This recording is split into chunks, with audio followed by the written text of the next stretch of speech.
What really happens behind the imposing walls and barbed wire of the world's most notorious jails? It's a world most of us only see in movies, but the reality is far more complex and intense. Today, we're going behind bars to explore the daily life, the unspoken rules, and the human stories inside these infamous institutions. From the chilling isolation of ADX Florence in the United States to the chaotic overcrowding of Carandiru in Brazil, these places are more than just buildings. They are societies with their own laws, hierarchies, and struggles for survival. Let's start with a place often called the Alcatraz of the Rockies, ADX Florence. This is America's only federal supermax prison, designed to hold inmates considered the most dangerous and high risk. Imagine spending 23 hours a day in a concrete cell, no bigger than a parking space. Furniture is made of poured concrete and bolted to the floor. The only window is a tiny 4-inch slit showing just a sliver of sky. Contact with other people is almost non-existent. Meals are delivered through a small slot in the door. This extreme isolation is the punishment. It's designed to break the unbreakable, to silence the most powerful criminal leaders by cutting them off from the world completely. Psychologically, the toll is immense. The silence, the lack of human contact, it's a form of mental warfare. Former wardens have said it's not designed for humanity. It's a clean version of hell. Now, let's travel to the opposite extreme, the now closed Carandiru Penitentiary in Sao Paulo, Brazil. Before it was demolished, Carandiru was infamous not for isolation but for extreme, unimaginable overcrowding.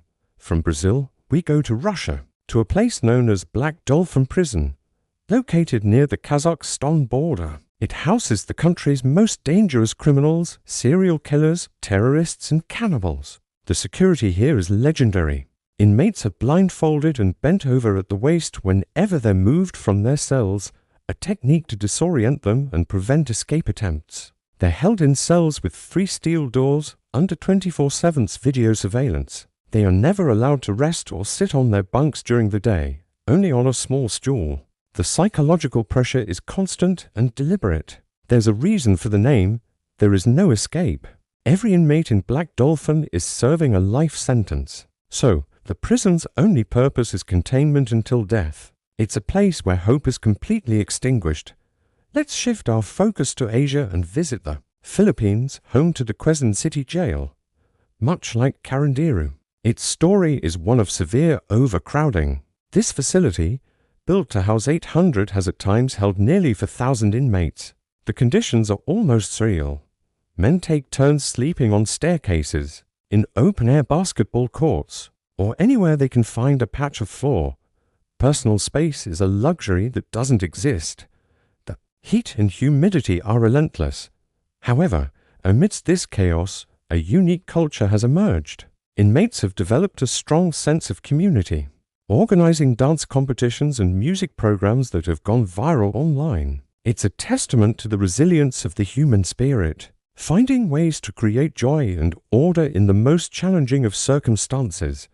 But it also highlights a global crisis in criminal justice systems struggling to cope with overwhelming populations and underfunded facilities. Now, let us consider a place that has become a symbol of political struggle and human rights concerns. Guantanamo Bay. Located on a U.S. naval base in Cuba, this detention camp was established after the September 11th attacks to hold suspected terrorists. Outside the normal U.S. legal system, its existence has been controversial from the start. Life for detainees has been shrouded in secrecy, but reports from former inmates and human rights groups paint a picture of indefinite detention without trial, isolation, and harsh interrogation techniques.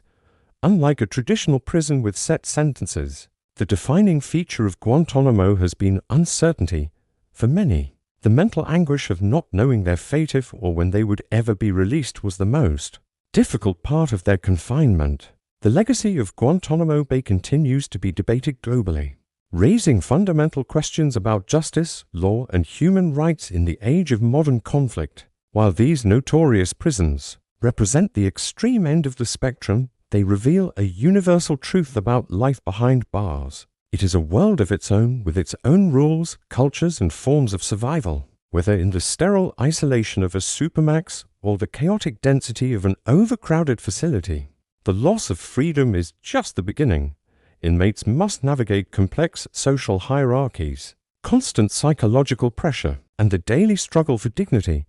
These institutions are often reflections of the societies that build them, their fears, their values, and their failures. They force us to ask difficult questions about punishment, rehabilitation, and what it truly means to be human. Is the goal to punish, to contain, or to reform? The stories from inside these walls show there are no easy answers. Exploring these places isn't about glorifying crime or criminals. It is about understanding the full spectrum of the human experience and the consequences of our systems of justice. For many inmates, the sentence continues long after they're released, as they struggle with the psychological scars and the challenge of reintegrating into a world that has moved on without them.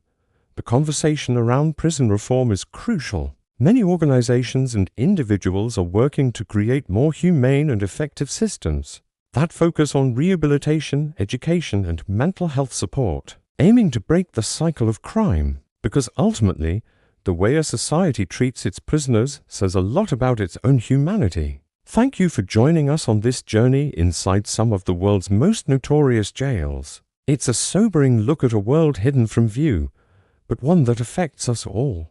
If you found this exploration insightful, please hit that like button, subscribe to the channel, and ring the bell so you don't miss our next deep dive. What other topics would you like us to cover? Let us know in the comments below. Stay curious and see you next time.